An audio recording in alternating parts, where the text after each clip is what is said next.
It's about all these aspects I've mentioned, including estate planning, which is important. The thing about the definitions we've talked about, and if you've noted, and I go back to my earlier point, is that, in fact, there are 2 points. One, it's a skill. So it's something which you can improve on, it's something which you can perfect, it's something which you can grow. And like any other skill, you only improve on it if you practice it, if you do it often. You become a great footballer if you train and practice your football. You won't become a great footballer by just sitting there and hoping that the skills will come through. Secondly, I haven't talked about age. The definition did not talk about age. It just talked about what is involved. So it's something which is important to all of us, young, old, and the other groupings I gave. The importance, many. First one is that if you have the knowledge, you have the skills, you avoid the challenges which we discussed earlier for the footballers or the COVID thing and so on, because you'll be able to manage things and do things much better. The other one is that it avoids challenges like divorce.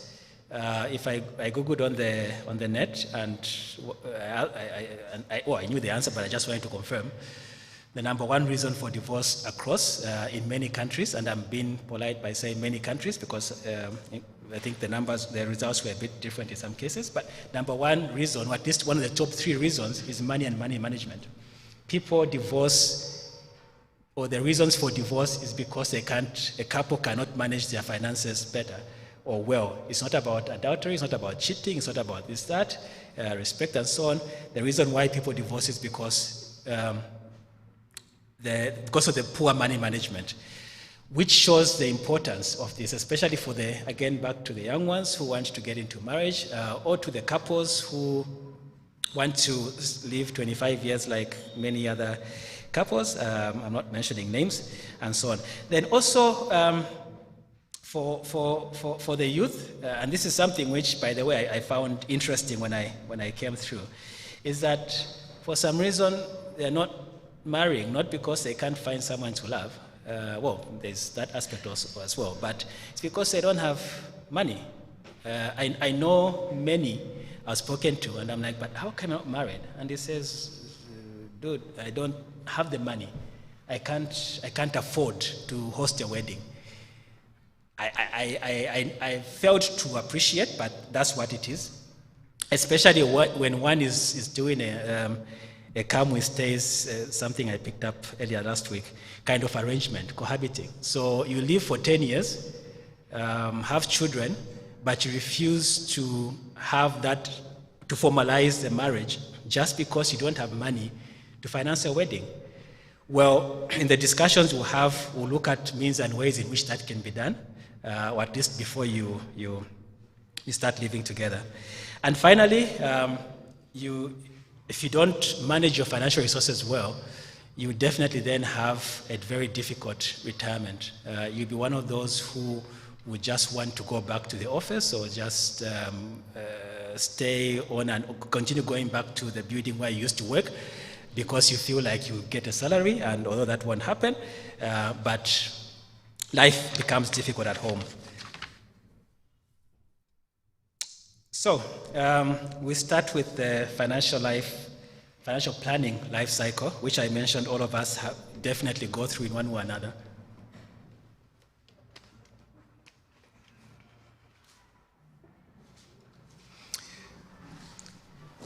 I talked about the hard facts of life. I talked about the things which, one way or another, we'll all go through at some point in our lives. Good, bad, and so on.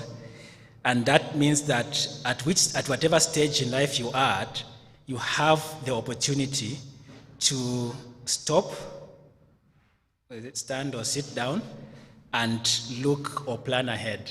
You have the opportunity to say, am I a very healthy, physically healthy individual?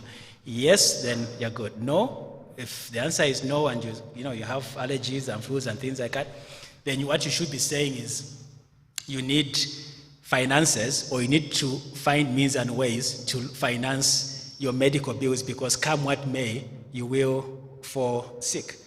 You will sit down and say, fine, it's the beginning of the month. I need to eat every day to the end of the month. How am I going to do that? You need to sit down and say, fine, I've just graduated.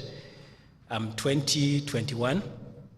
And at some point, like we said, you grow old. I'll be 30. I'll be 35. I'll want to marry. I want my own house.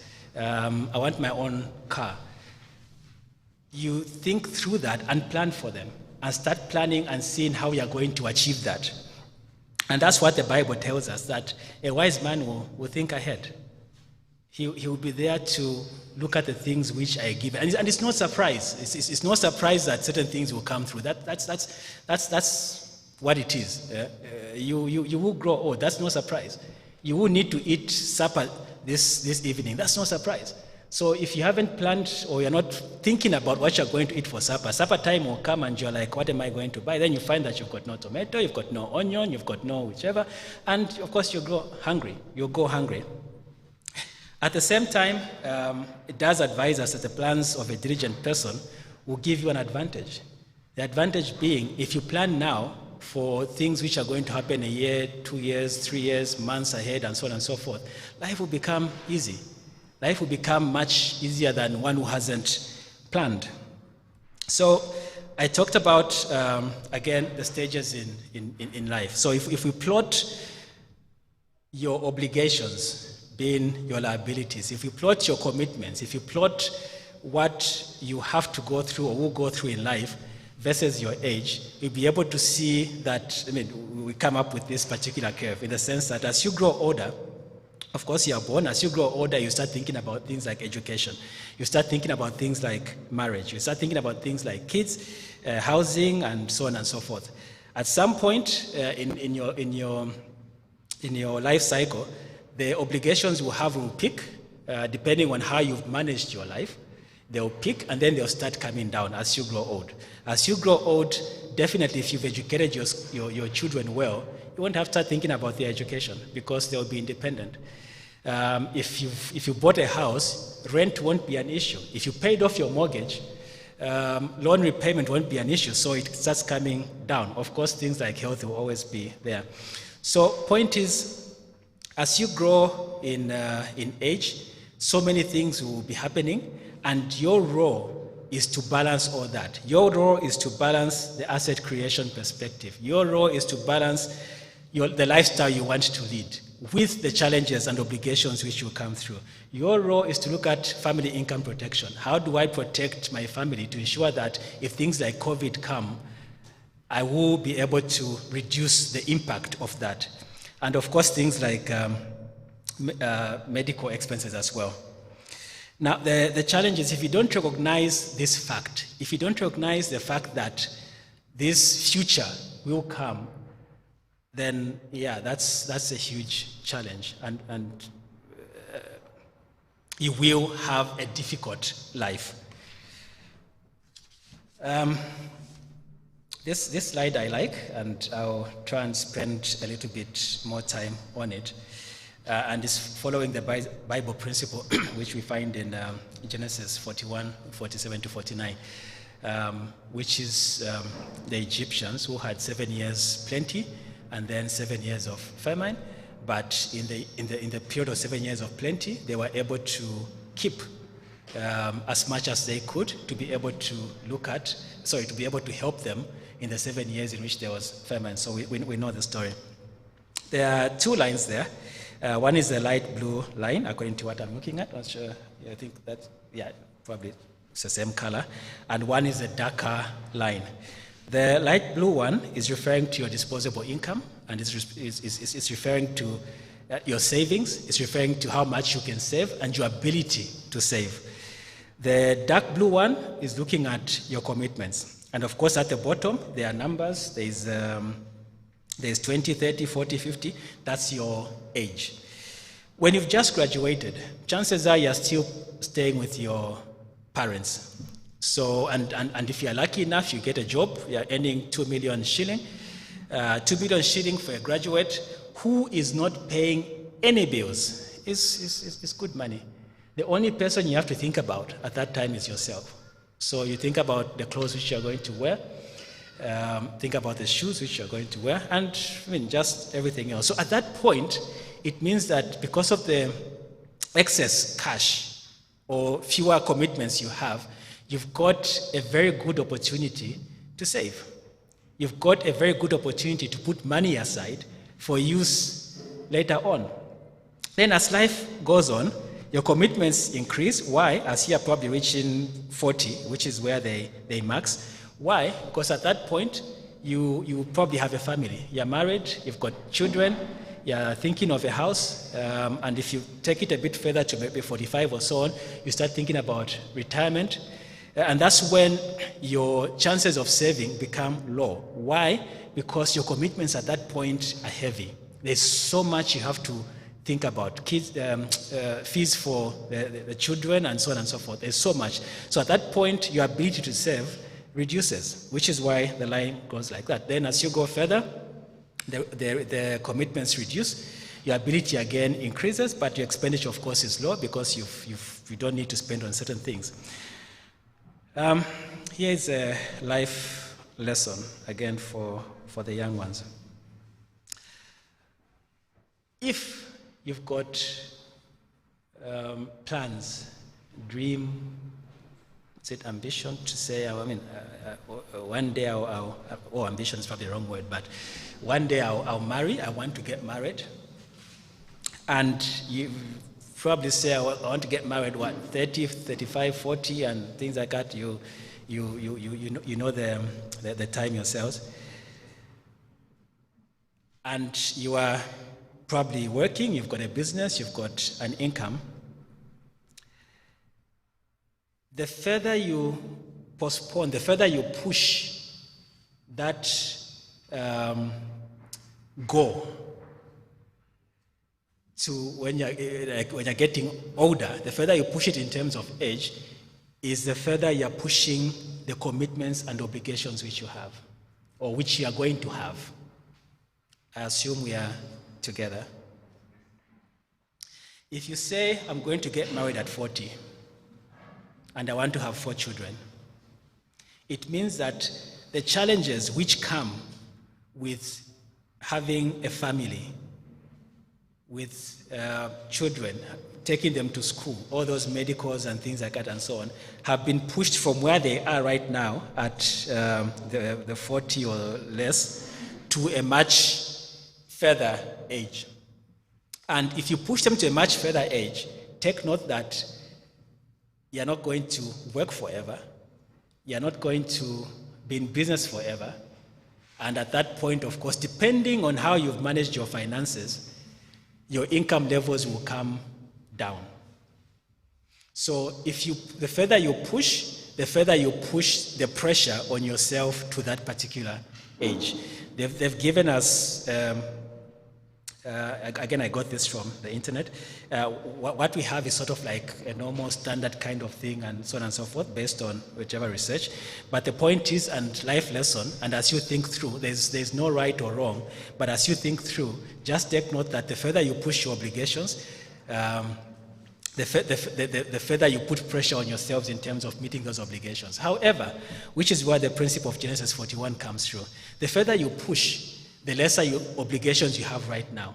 So if you're working, and as you're growing in your work, this year you're earning at entry level, you're earning 2 million.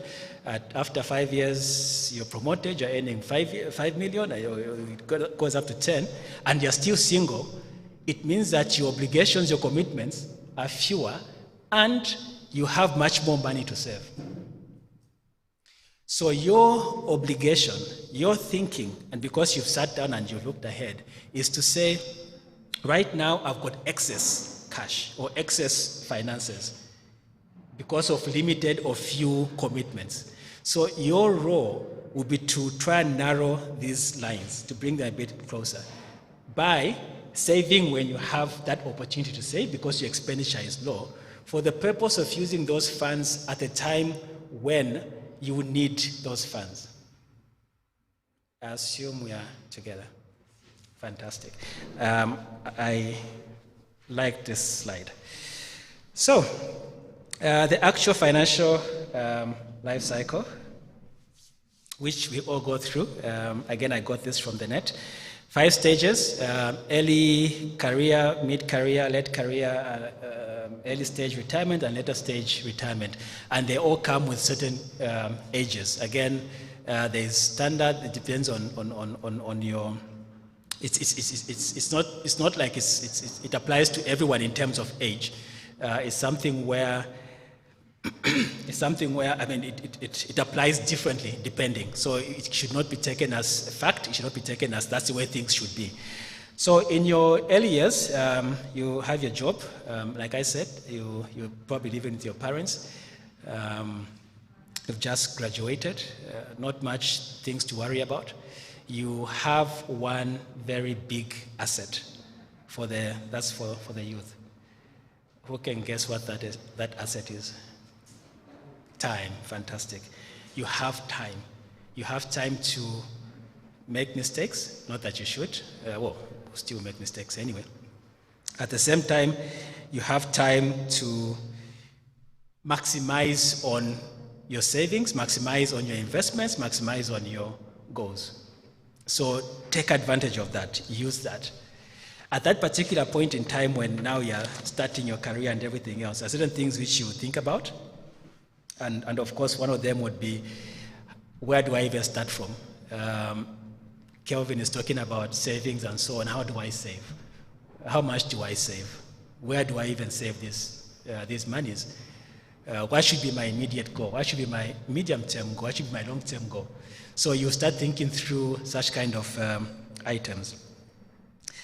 And again, at that point, that is a point when you have the opportunity to make things like saving a habit.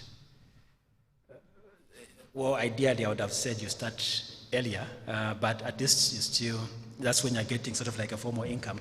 But it's a point when you need to start making it as a habit, making it part of you, making it something whereby you don't even have to think about it, which is what a habit is. Then you move on to your mid-career. You're now somewhere in your maybe 30s, 35 plus, somewhere there. And at this point, you've got competing obligations. You have a family, like I said, you're now thinking about buying a house and so on and so forth. And now you're thinking of, but how do I fund all these things? How do I fund all these aspects which I need to, which are there as commitments?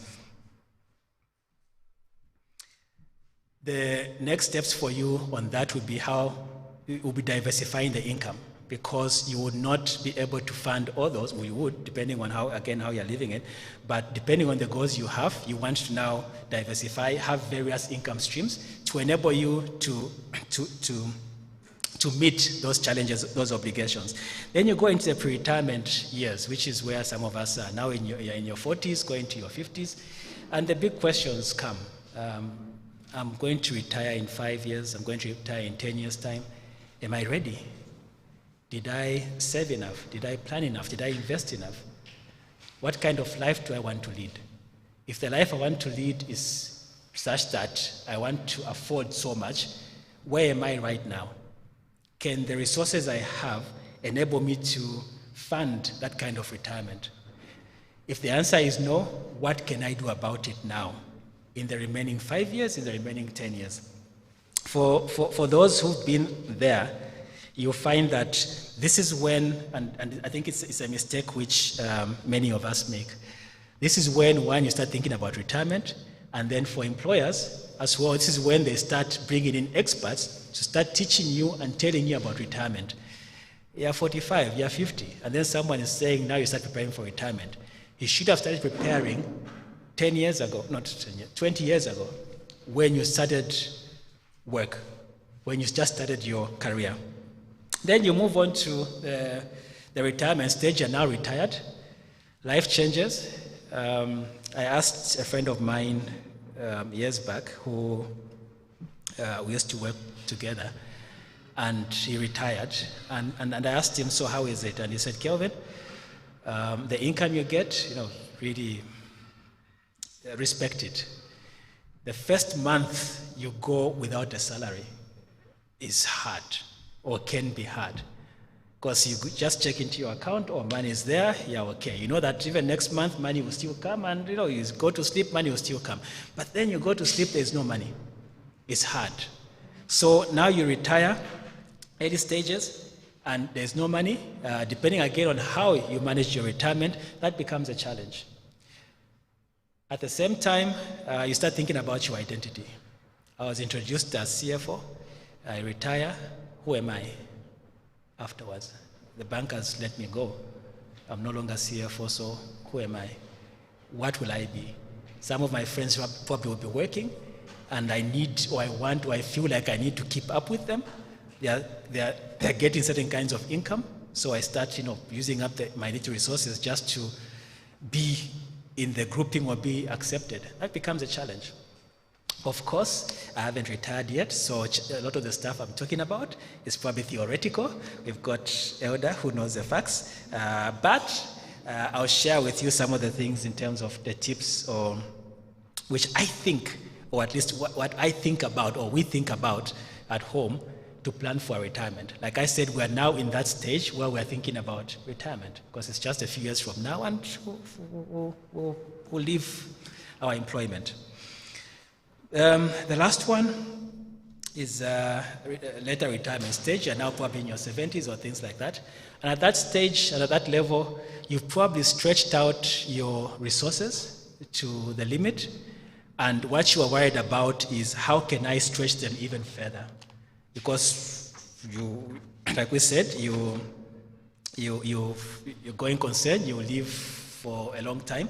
You're 70, you're 80, you still need to earn something. So how do I stretch what I have longer? How do I stretch this rent which I get from this house?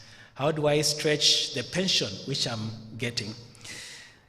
The last point on this is, as we look at the life cycle, I started at age 20 when we started, when you start your first job or your first business. But ideally, in terms of teaching, in terms of putting the principles, we need to start a bit earlier with the teens and even less, 10, as long as the kids start being alive to money and things like that. One of the things which we do wrong, and I'm guilty of it myself, is that we teach our young ones how to spend, how to spend on things they don't need. I've got a nephew and a niece back home, my immediate young sister's children, and whenever I go visit them, I'll take them to go and buy sweets and things like that, and so on. I'll say, okay, fine, it's money, go buy some sweets, and they know me for that. But what exactly am I teaching them?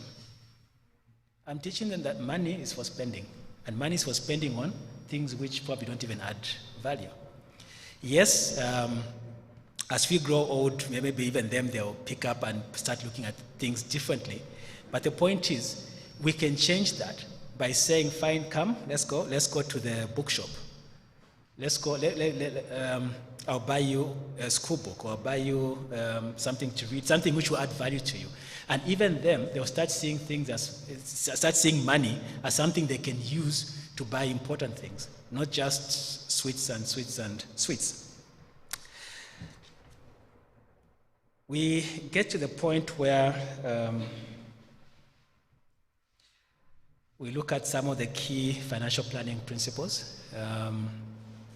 Like I said earlier, if you've gone through a lot of reading, if you've heard a lot of topics, discussions from various people, you probably even have more than this, but a number of them are very, very similar.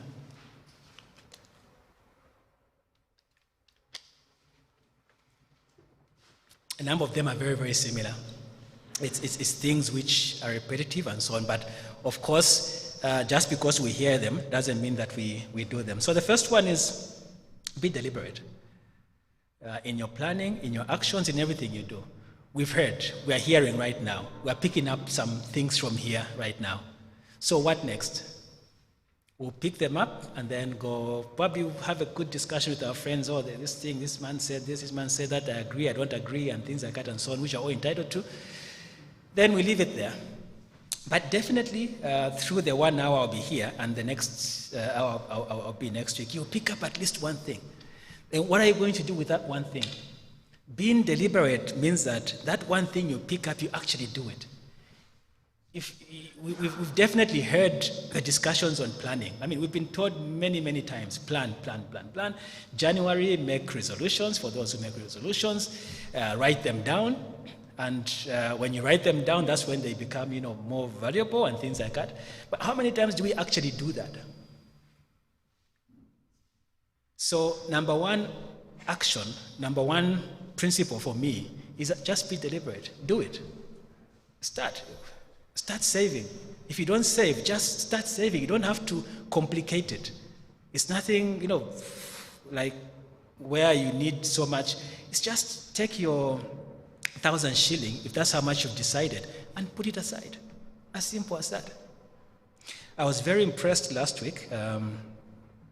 Someone asked me to be an accountable partner, something like that, for someone who's doing, who's got financial goals or goals for this year. And I've spoken to so many people at office and so on in terms of mentoring, in terms of goal setting and things like that.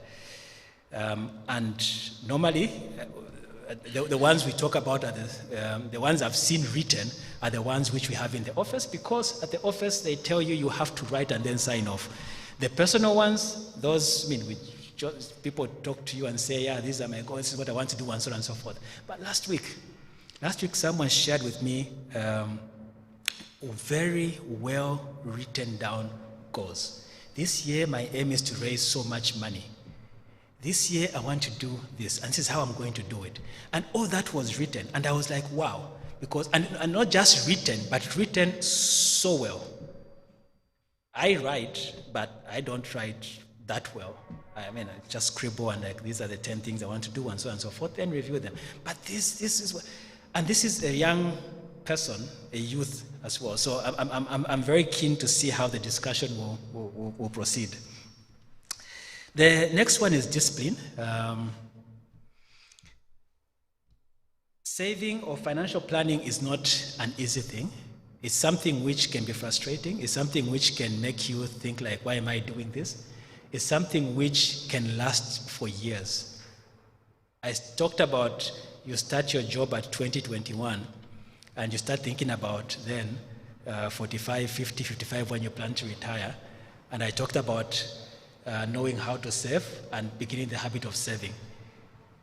So the point was, you start saving at that age. Now, if you're going to start saving at that age, when you're going to retire at 55, 60, that is so many years you're looking at. And if you don't have the discipline, you don't have the perseverance and the persistence and everything else, you'll be derailed. So it requires that kind of thinking. It requires that discipline. Without that, then it will go, because things will happen during that time. Things will happen and you may want to divert the funds and say, okay, fine, let me go here, let me take the funds there, let me use them for this, and so on and so forth. But if you're disciplined, you'll be saying, fine, I set this goal, I said this money was for this particular thing, or I said that by the age of 30, I should have 100 million shilling in my pocket. I'm going to get 100 million shilling in my pocket. Then you're doing a good job. Again, this is why we're here. If in doubt, don't ask. Sorry, if in doubt, ask. Don't ask the wrong people. Don't ask the people who haven't gone through. Don't ask people who don't have expertise. Ask the right people. Right now, there's so much information. There's so many people willing to help. Even in this church, there are so many experienced people. When Elder Ziri was talking about CFOs, I think someone said, yes, there are CFOs here. These are experienced people. So if you have the chance, have the opportunity, ask. You're not expected to know everything. Even I don't know everything. Even the experts who do these things don't know everything. They are still learning. They are still picking up things. They are still picking up new things. So ask. They have their areas of specialty. They may know insurance. They don't know aspects of writing a will. So ask the experts. And in many cases, you find that these things are free. For SMEs, for small business people, you find that a lot of financial institutions now are giving free education, free financial education. They call them incubator systems and so on, just to teach you how to manage your finances. So if you're able to find yourself there, well and good. Remember to make your money work for you. Don't let it control you. The stories we talked about earlier were stories of people who let money control them. They let money make the decisions for them instead of them making decisions for themselves using that money. There's lots of stories in the good old days when people retire. I mean, not that they were fun, but they were all funny, but the stories were there and we used to laugh. And yeah, so and it was for people who used to work in the mining sector. So they would retire, get their money, and the first thing they would do is, first of all, they won't go home. So retire, get money. I don't know how, where, but somehow they always used to get cash. So they get their cash and they disappear from home for a week. They go stay in hotels, they have company and so on and so forth. They drink, they invite their friends, they drink away the money and so on. 1 week later, they appear home and they are broke. The whole money they worked for so many years is gone. That's allowing money to control you. Don't invest in things you don't understand. I think last year there was something in the papers, or is it the year before actually, sorry, about pyramid schemes where people lost money. These things where someone comes and says, you can make quick money by just giving me so much, and then you go find whoever. When money is not supposed to come that easy, or things are not supposed to come that easy. But somehow people are duped, and even where they don't understand how that money is going to be made, they still go about and do it. So don't allow yourselves to be that way. Understand your risk profile, in the sense that, are you a person who goes for risk or is willing to take risk? Or are you a person who runs away from risk? Personally, anything dealing with risk, I shun away. When I invest, I'd rather say, protect my principal. I will give you 10 million shilling. When you give me back my 10 million shilling plus something else. So guarantee that you're going to give me my 10 million shilling. That's when you put in fixed deposits or things like that. There are others who are risk seekers. They go about and they're comfortable with that. You can be any, which is fine. It will say, fine, here's 10 million shillings, and I will invest in stocks. I can lose all of it, or I will double it. If you are looking for principal protection, you definitely won't double your monies in a short time. It's a very, very long time for you to reach that level. But for those who have seen the opportunities and they are risk seekers, that's fine. So understand your risk profile. And if you're one of those who do not believe in taking risk, don't be duped by people who come in and say you can make quick money and take this kind of risk. You're going to lose that money. It's okay to try and venture in and say, fine, let me just try. But the principle there is, at least what I use, is if I'm going to take a risk, I'll take a risk on money, which I know I'm okay if I lost it. So if someone says 10 million, then you can do whichever. It's okay, fine, here is 100. If it disappears, then it's okay. I'll still survive. I'll still have my supper. I'll still sleep peacefully at night and wake up and go for work tomorrow. But if you're not comfortable in losing 10 million, don't invest in that. Not everything that looks good is gold. That looks like gold is gold. Again, many stories on that. I've seen and we've had instances where people lose money by thinking that the stones in front of them is gold. Sorry, is precious stones. So someone comes and says, there is this fantastic deal. Here's precious stones, or we can make quick money from selling these cars or importing whichever, and so on and so forth. If it looks too good to be true, then chances are it isn't. So try not to get involved or get into such kind of arrangements. I'm moving a bit quickly because I've seen time is running and I've got some key slides I want us to get into. Balance your personal balance sheet. I'll get into that. There's a slide which is coming just after this.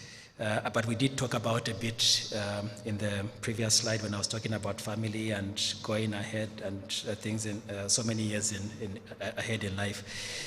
Don't spend what you don't have. This is dealing with lifestyle inflation, and again I'll talk about this shortly. Borrowing. I'm a banker. I will come when I'm selling. I'll sell a loan to you, and I'll make things appear like you really need this money, and you will take it. But if you don't have use for it, don't take it. And if you're going to take it for something where you can see the value of your loan. You say, fine, I got a loan to buy a car. Show us the car. I got a loan to buy land. At least see the land. If I come to you and say, here's a loan, go pay school fees for term 1, and it's a 5-year loan at 22% interest, that's not the best use of your money. Because term 1 will finish, you've got term 2, term 3, and you're still paying the loan and interest for that term 1 loan. That's wrong decision-making, financial decision-making, and this is the banker telling you. You get a loan and you fund it for a quadrille or a wedding. I would challenge you as to why. You want to get a 30 million, 40 million loan just for a one-day event. It just isn't the right decision. But we can debate. Of course, people have different views and things like that, but I won't get into that. I remember one of my previous workplaces, many years ago. We had a loan scheme, a revolving scheme, whereby, of course, you apply, and it takes about 2-3 months before your loan is approved, because it was revolving. People had to repay loans before you get a loan. So, I mean, I joined this place. I was young. People had been there for many years, and they'll be like, Kelvin, get a loan. And I'm like, for what? Just get it. You know, these things you never know. So I was like, okay, fine. First, let me see what really happens to you. So people would get loans, which will come 6 months later.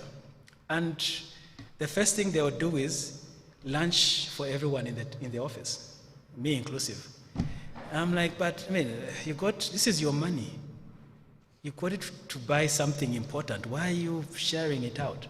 No, just eat, just enjoy, you know, these things and so on and so forth. That's not the right way to use money. That's not the right way to make decisions. Lastly, define your needs and wants, and we'll get to that shortly. This is a very busy slide. Yeah, you can see it.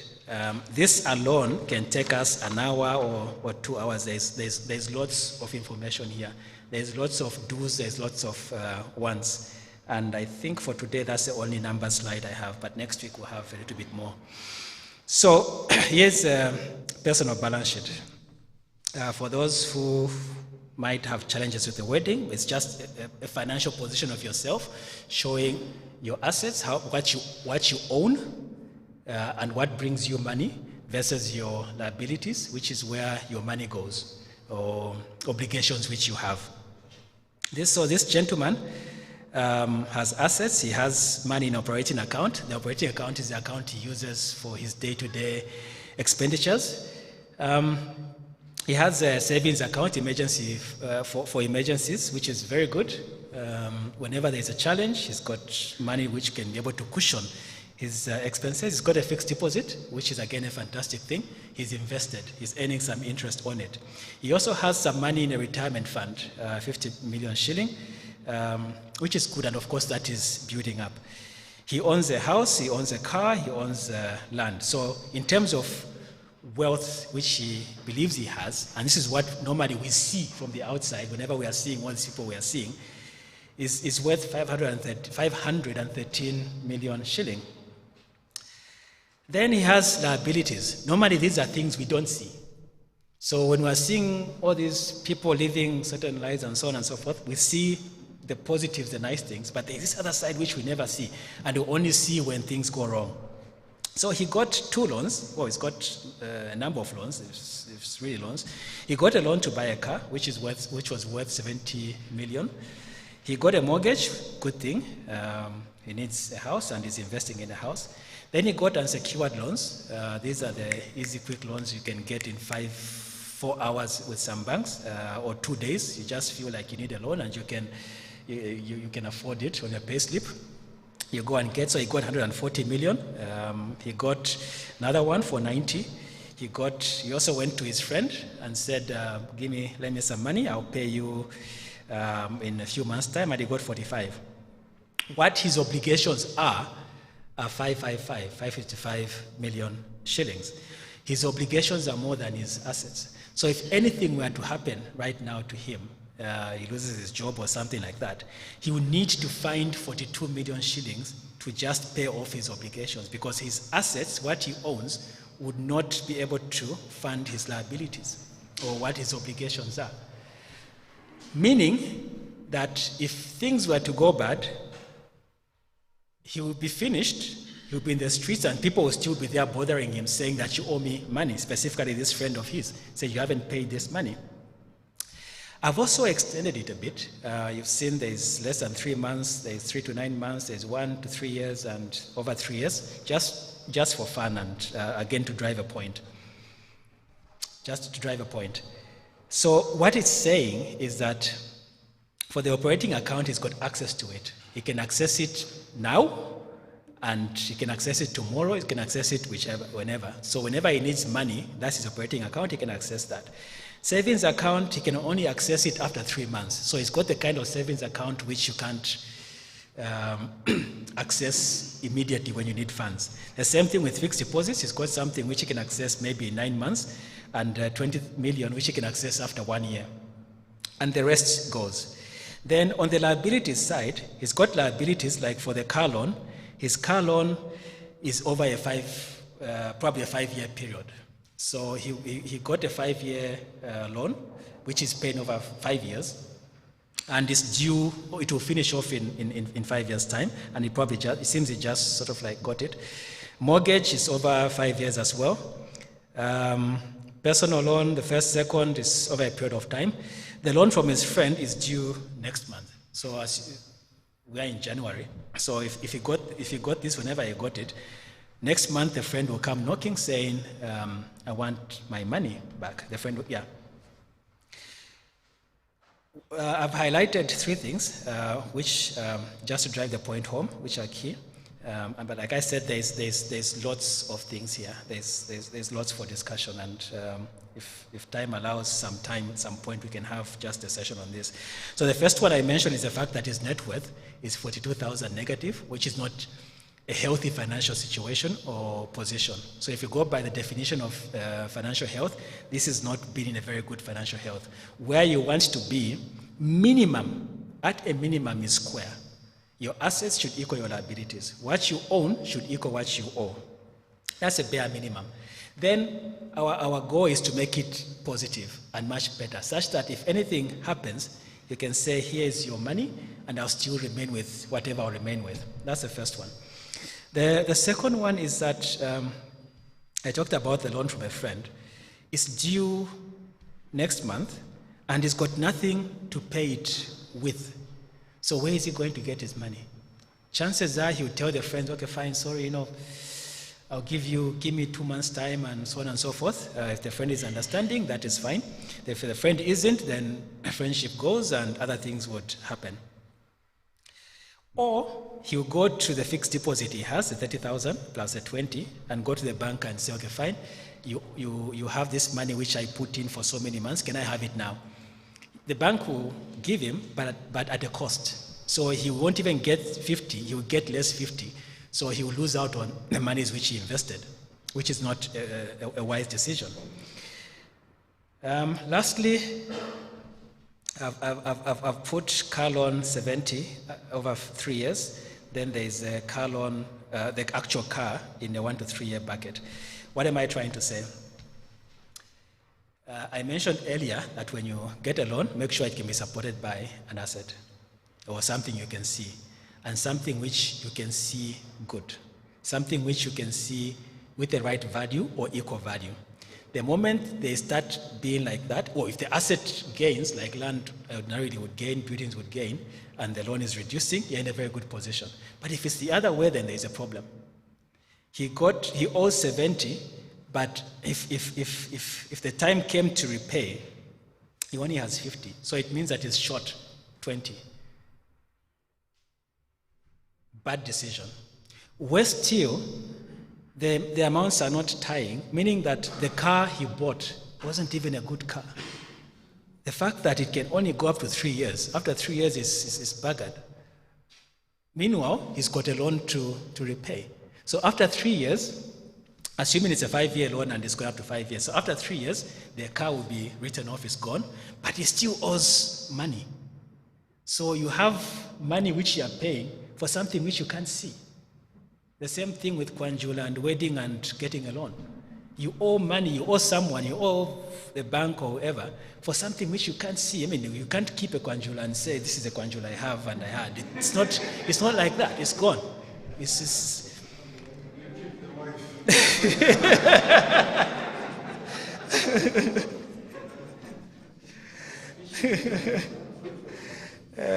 okay. I will jump this one. I will talk about it next week, interest of time. Let me finish with this one on lifestyle inflation.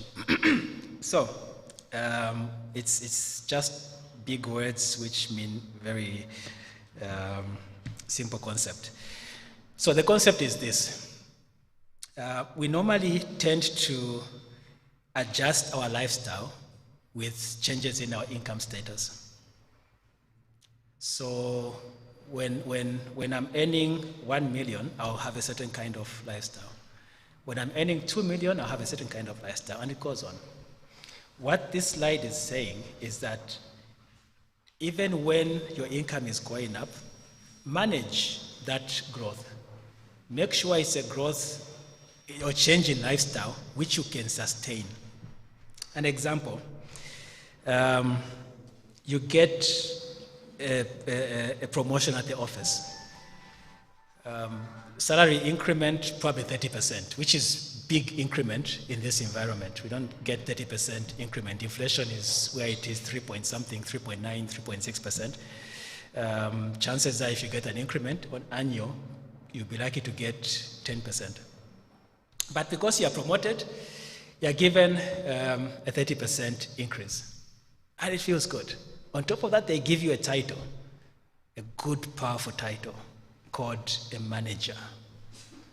You have a business card with that thing saying a manager. It used to be an officer. By the way, I've got a joke on officer, but I'll leave that. My title has officer there, but yeah. So now you've got a business card, you'll go flashing and things like that. So what do? You go home, discuss with madam and say, you know what, I'm now a different person. I've been promoted. I'm a manager now. I've got an office, corner office, with my own extension and direct line. We can't be living in a house which we pay 1 million shilling. Let's go to something where we can pay 1.5 million shilling. And of course, you discuss, and it's okay, let's move. That's a 50% increase in your rent.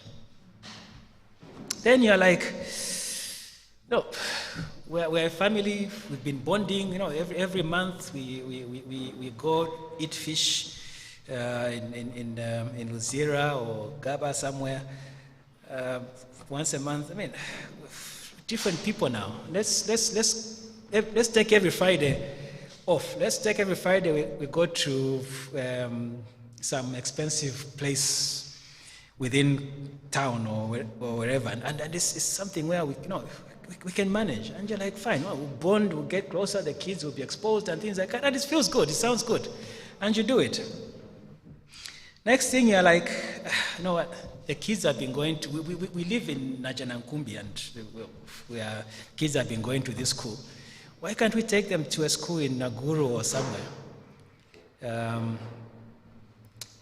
It's where my friends take their kids, and my other managers also take their kids who live in Naguru. And I mean, they are taking their kids there. Why shouldn't we? I said, okay, fine. It sounds good. It's good. The kids will be happy. And yet, there's nothing wrong with the school in Najanankumbi. It's perfect. And so on. Forgive my pronunciation. Najanankumbi. Anyway. Then you get into these social clubs. You say, oh, yeah, I'm a manager now. I need to hang around with other managers. So let me join whichever. In the evening we go, we talk managerial stuff and all these things, and have some drinks and have all sorts of friends, even friends you don't need, and all that comes through. And at the office, you're like, I don't need to eat in a staff canteen anymore. Why should I? Eat with the juniors and stuff like that. Big guy. Let me order out every day. I get cafe javas or things like that. That's my lunch. Breakfast, you don't even eat breakfast from home. Why? Because you have to leave early from Najanankumbi to go to Naguru to take your kids to school, then go to town, and probably offices somewhere in Busega. Busega, that's why there are those big tanks, isn't it? You go to Busega, and that increases your cost.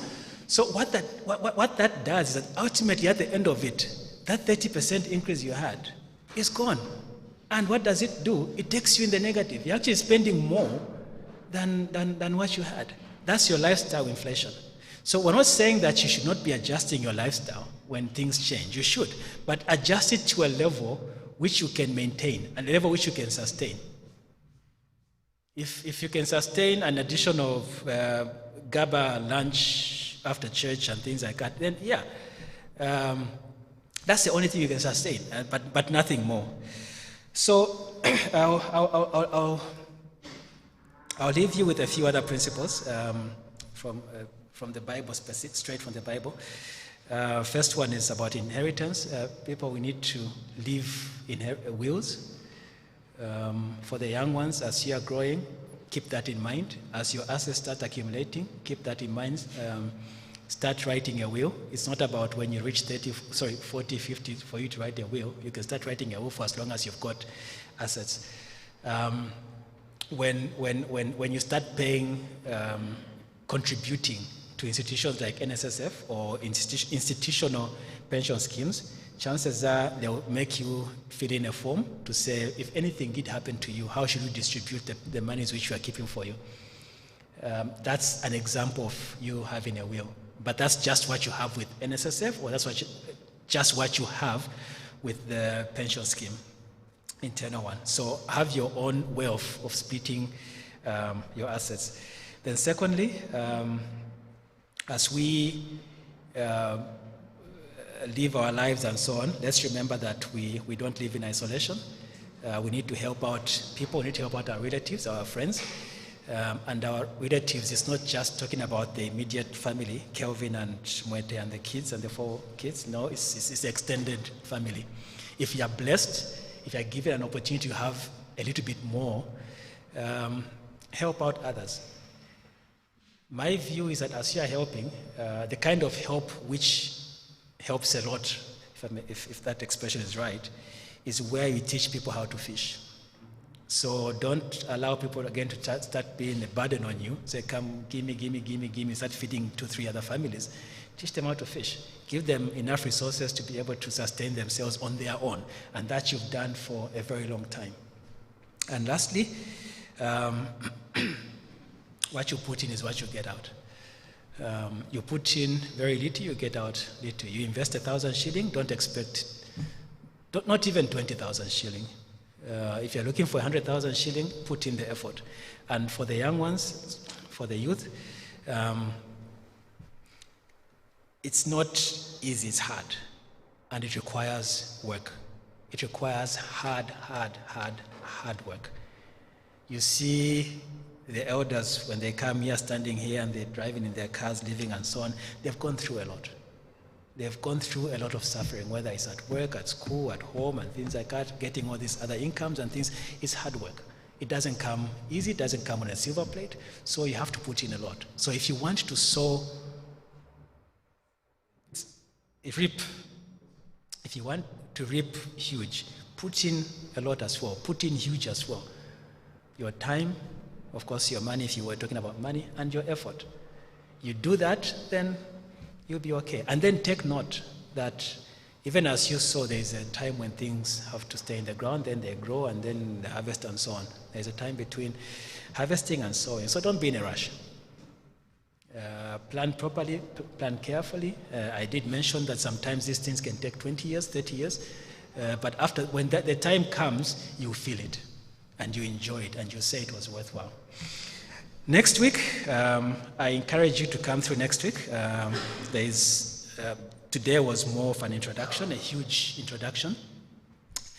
Next week, we'll get into the specifics in terms of how how much you need to determine how much you should be saving. We'll look at where you can put your excess funds. We'll look at how you plan for those eventualities like COVID, how you can stretch all those things to at least not to be impacted on day one. Also look at how you can even fund those savings and how you can do that by even reducing just your current costs which you have. And of course I've put funding the dream wedding. And lastly, if you have, if your ambition, if your goal is to have children be better educated than you, to take them to better schools than you went through. If you went to Makerere, you say, I want my kids to go to UCT, University of Cape Town, or I want them to go to a school in the UK or in Dubai or wherever. We'll talk about how you can fund that. So thank you very much. I've enjoyed the 1 hour. Yeah, just about an hour, sadly. And I'll give some time for questions, clarifications, additions. Just a short time, I think we are behind time. And then we can close and we can meet next week. Thank you very much.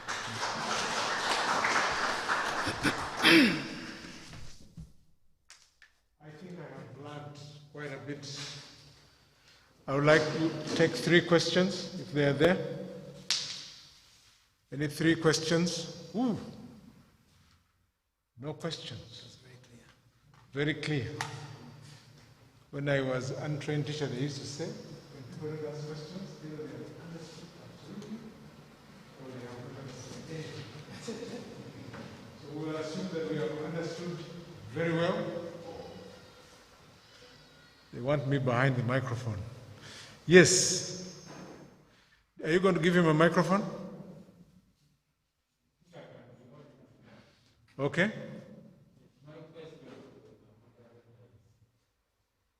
He's the presenter. Mm.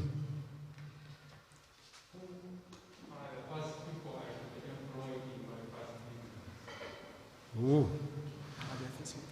The first people to employ in his business. First business, first people. Next question. Let's not forget to be here next Sabbath. And please invite someone. So we have only 1 question. I'll let him answer that question. Thank you. My advice would be employ experienced people. Employ people who have a very good understanding of the business, the nature of the business you are doing. So if you are into rearing chickens, get someone who has done chickens before for a good time. I'll tell you a story. So a colleague of mine, a very good friend of mine, was driving one day. I'll try and do it like this. Was driving in town somewhere one day, and he saw people at some place. There were just people who were like this, and so many people and things like that. So he stopped and started observing. He stayed there for about an hour, observing. There was money being exchanged and this and that and so on. So he went and asked someone and said, "What's happening there?" And he says, "Oh, we are buying and we're selling bricks." And he goes, "Bricks?" He says, "Yeah, for building the same bricks we are talking about here." He says, "Serious?" He says, "Yeah." So he stayed there a little bit longer. And he saw those trucks would come and all that. This guy didn't have experience in bricks, no clue. So what does he do? He went and got an experienced person And he said, come, I've got the finances. I think there is money to be made in this thing. How do we do it? And the person told him, oh, you need to do this, get that, and so on and so forth and so forth.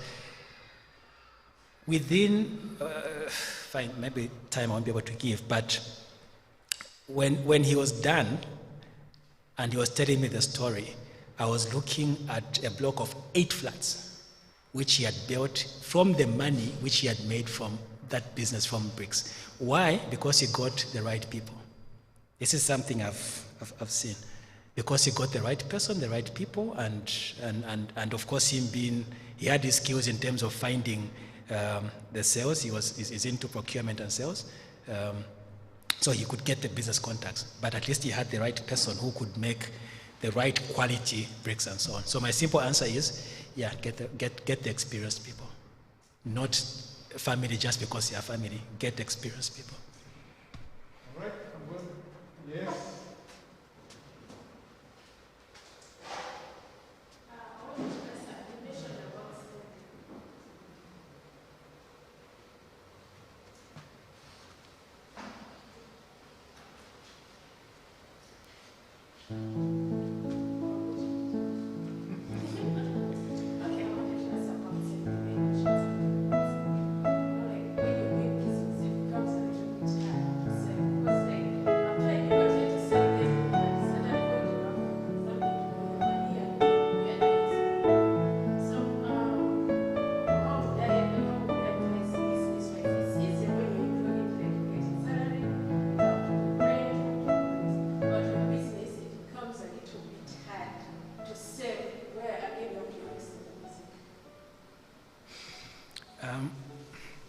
I've never run a business before, but in my opinion, the principles are the same. Even when you're working, the only advantage is that you know that there's a salary coming on the 25th. But in terms of saving, it can be difficult because obligations come through the same way you have them in business and so on. So I've heard 2 things from your question. The first one is, of course, first of all, how do I ensure that when I put money aside, I don't touch it? So in terms of saving, then if you're one of those who finds it difficult, and we're getting into next week's topic, so I'll keep my answer like that. Put it in a place where you can't touch it. So when you have your money, put it in a fixed deposit, which of course has difficulties in terms of claiming it. So to lock it in for 1 year, 2 years, or whichever period, and then it disappears even off your mind, because at that point, it stops even becoming an option. The other one I was going to say is fine, give it, if you are married, you give it, assuming your spouse is a better person to manage, so let him, if he's more disciplined. But anyhow, the other point I got was, you talked about something comes up and you have to use the money, something comes up in the business, then you have to review your business and see how it works, because ideally you should reach a point where your business cycle, you understand your business cycle. You know when you need money, you know when you have excess, you know when you don't have excess, and even from a business perspective, keep some money for the times when you know that there will be little money, and then build it up and so on. So understand your business cycle a little bit more, such that those surprises don't come through, and you don't have an opportunity to even justify to say, let me get the money, let me get the money I've put aside to use, which I put aside for buying land for my retirement, to put it in the business again and use it. But we shall discuss this a little bit more next week. All right, thank you very much. We want to thank our presenter this evening. It's been a very good, one of the best I have had, and I have listened to quite a number. And we pray that next Saturday we will learn a little more than what we've got today. Shall we stand for a word of prayer?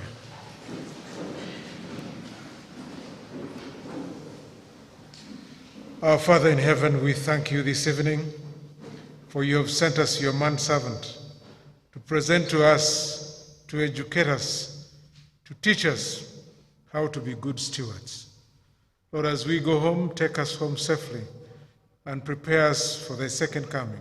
In Jesus' name, amen. Amen. Thank you very much.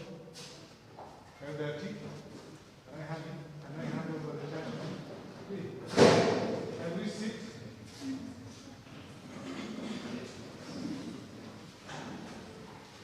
Still have a whole big thing that you must leave before you leave.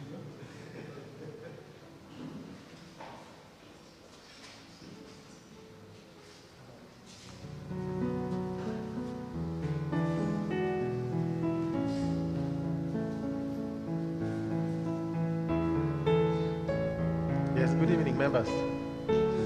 I think this has also been something which is very, very, very nice, but it's just the beginning. As you realize, we are going to have a series. So let us invite our friends who didn't have the opportunity today, so that next Sabbath they can also be around.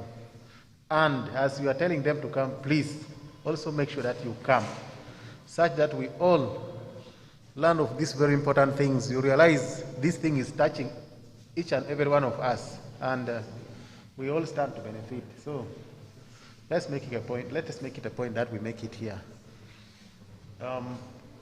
That marks the end of our program for today. The emphasis is that please let us always register in our family support groups, so that when we come here, the managers here or the deacons, they can plan properly for all of us.